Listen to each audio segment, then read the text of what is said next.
Seolah berulang masalah dalam penyelenggaraan haji mulai dari fasilitas, akomodasi hingga korupsi kuota haji.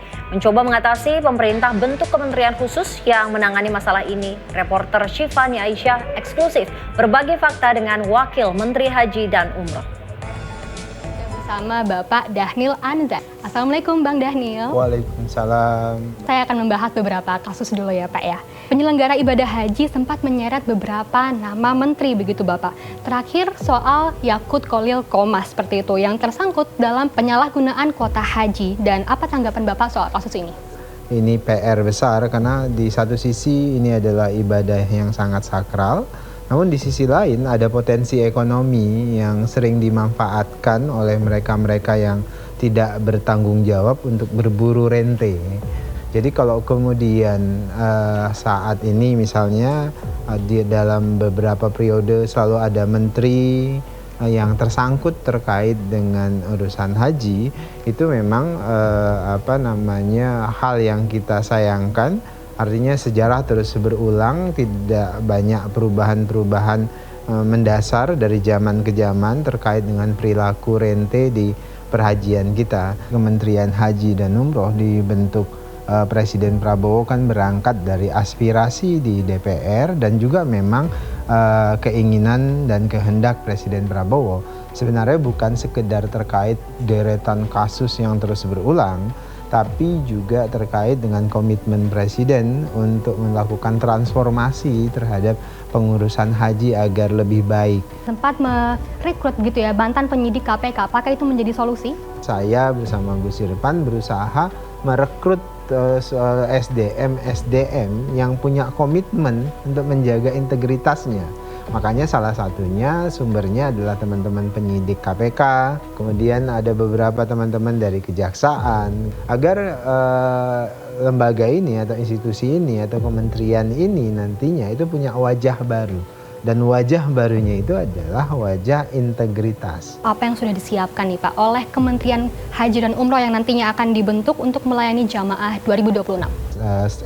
SOP terbaru sudah kita siapkan. Ada sekitar 306 SOP terbaru penyelenggaraan haji ya, mulai dari keberangkatan sampai dengan kembali lagi.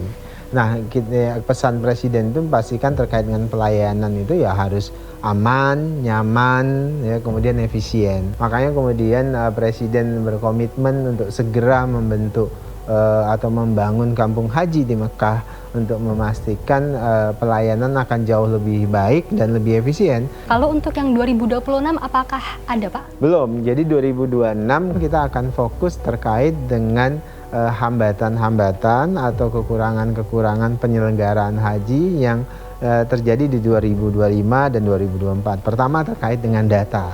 Jadi kita jangan sampai nanti ada jamaah haji yang terpisah, misalnya suami istri terpisah hotelnya. Kemudian jangan sampai kemudian ada jamaah yang tertinggal atau kemudian ada jamaah yang dideportasi dan sebagainya. Jadi kita akan fokus pada pelayanan di Armusna agar kemudian tidak ada jamaah yang tidak dapat tenda, misalnya tidak ada jamaah yang dapat catering yang tidak layak dan sebagainya. Termasuk terkait dengan pembenahan petugas haji. Kita ingin pastikan petugas-petugas haji kita itu bekerja fokus melakukan pelayanan terhadap jamaah, bukan petugas-petugas yang nebeng naik haji, Mbak. Lalu apakah benar Pak BPH membolehkan petugas non-muslim untuk bekerja di sini? Nah, ini jadi debat yang menarik bagi saya ya. Kenapa? Saya memang menyampaikan bahwa di undang-undang yang baru juga itu tidak diatur terkait dengan apakah ASN. Sebenarnya bahasa yang tepat itu ASN di Kementerian Haji nanti harus beragama Islam atau tidak? Tidak. Jadi di Kementerian Haji dan Umroh nanti ASN-nya boleh yang berasal dari agama lain. Jadi menurut Bapak perekrutan non-muslim ini tidak akan menimbulkan kontra maupun kontroversi begitu? Tidak, syariat tidak melarang terkait dengan itu kecuali yang dilarang syariat ya. Soal koordinasi Pak, koordinasi dengan pihak Kemenhaj Arab Saudi yang sebelumnya diurus oleh Kemenak dan saat ini bagaimana koordinasinya dengan BPH? Arab Saudi itu ketika mendengar kita membentuk Kementerian Haji dan Umroh, Presiden membentuk Kementerian Haji dan Umroh, mereka sangat apresiasi.